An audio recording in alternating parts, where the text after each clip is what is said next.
మేమంతా సంసిద్ధమే గెలిపించడానికి.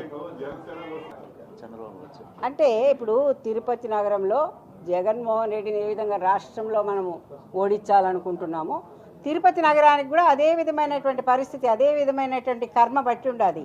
ఈ కర్మను, ఈ శనిని వైదొలిగించుకోవాలంటే తప్పకుండా పోటీ చేయాల్సి వస్తే పోటీ చేస్తాం. దాంట్లో ఎలాంటి అభ్యంతరం లేదు.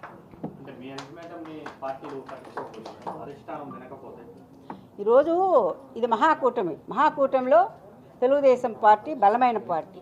దానికి ఇరువురు కూడా బీజేపీ అండ్ జనసేన కూడా మిత్రపక్షాలు. సో అందరం కలిసే పోవాల్సి ఉంటుంది. దీంట్లో ఎలాంటి తేడా లేదు. ఈ రోజున వాళ్ళు నిర్ణయిస్తే నువ్వే గెలిచే అభ్యర్థివి, నువ్వు ఆ పార్టీలోకి పోయి పని చేస్తావా, గెలుస్తావా అని అంటే ఓకే. ఎందుకంటే మనము ఈ తిరుపతిలో కానివ్వండి, రాష్ట్రంలో కానివ్వండి, ఈ వైకాపా పరిపాలన, ఈ జగన్మోహన్ రెడ్డి పరిపాలన, ఈ అభినయ్ రెడ్డి పరిపాలనని మనం అంతమొందించడమే మన యొక్క అందరి యొక్క అజెండా. మొట్టమొదటి అజెండా, ప్రధాన అజెండా 1, 2, 3 అదే అజెండా మనకు. కాబట్టి ఆ విధంగా వెళ్ళడానికి కూడా నేనేం తప్పు చేయడం లేదే. నేను తెలుగుదేశంలో పార్టీలో ఉన్నాను. తెలుగుదేశం పార్టీనే ఈరోజు మిత్రపక్షాలుగా చేర్చుకున్నటువంటి బీజేపీ జనసేనని పోవడం అనేది అది మనం ఫ్రెండ్లీ అట్మాస్ఫియరే. It is friendly. సో దాంట్లో మనం విభేదించాల్సిన అవసరం ఏముండదు.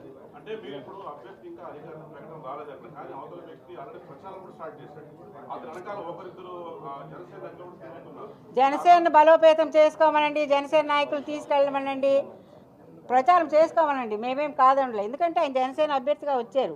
మా తెలుగుదేశం పార్టీ అంతా కూడా ఈరోజు కూటమికి పనిచేసి కూటమి గెలుపుకే మేమంతా కూడా పట్టం కట్టుకొని ఉన్నాము. తప్పకుండా అదే జరుగుతుంది.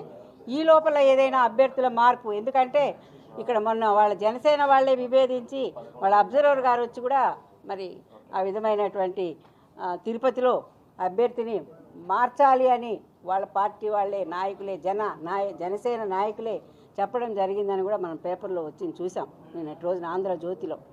కాబట్టి ఇంకా కూడా మనం చూస్తుంటాం. బీఫామ్ వచ్చేంత వరకు కూడా గెలిచే వ్యక్తి అభ్యర్థిగా నిలబడతాడు. గెలిచే అభ్యర్థినే వాళ్ళు లాస్ట్ వరకు కూడా వేటాడుతూనే ఉంటారు అనేది మనందరికీ తెలిసిన విషయమే. కాబట్టి అలాంటి సందర్భాల్లో నాకు వస్తే కూడా నేను పోటీ చేయడానికి కూడా రెడీగా ఉన్నాను. దాంట్లో తప్పేం లేదు. మిత్రపక్షంలో పోటీ చేయడంలో తప్పు లేదు. గెలిపే ధ్యేయం కావాలి మనందరికీ. కలవచ్చు, మాట్లాడచ్చు, దానికి ఏముందా, కలవచ్చు, మాట్లాడచ్చు. మా పార్టీ తీసుకునే స్టాండే కరెక్ట్. ఈరోజు ఇంకా మాకైతే మా అధిష్టానం నుంచి రాలేదు. మాకు అబ్జర్వర్స్ ఉన్నారు. వాళ్ళంతా కూడా వచ్చి మా క్యాడర్తో ఒక మీటింగ్ పెట్టి వాళ్ళ అధ్యక్షతన ఒక డెసిషన్ తీసుకుంటే మేము అందరం కలిసికట్టుగా పోవడానికి ఉన్నాము. మా వాళ్ళలో ఎవరు కూడా అలాగా తొందరపడి వాళ్ళు పిలుస్తున్నారనో అలాగ జవదాటేటువంటి క్రమశిక్షణ కలిగినటువంటి క్యాడర్ తెలుగుదేశం పార్టీ. బీజేపీ కూడా ప్రయత్నం చేస్తూనే ఉంది. As a national party and మహాకూటంలో ఒక నేషనల్ పార్టీ ప్రధాన పాత్ర వహిస్తూ కూడా వాళ్ళు కూడా కోరుకుంటున్నారు. భానుప్రకాష్ రెడ్డి కూడా నేను స్థానికుడిని అంటున్నాడు. దాంట్లో తప్పు లేదు. కాబట్టి ఎవరైనా కోరుకోవచ్చు.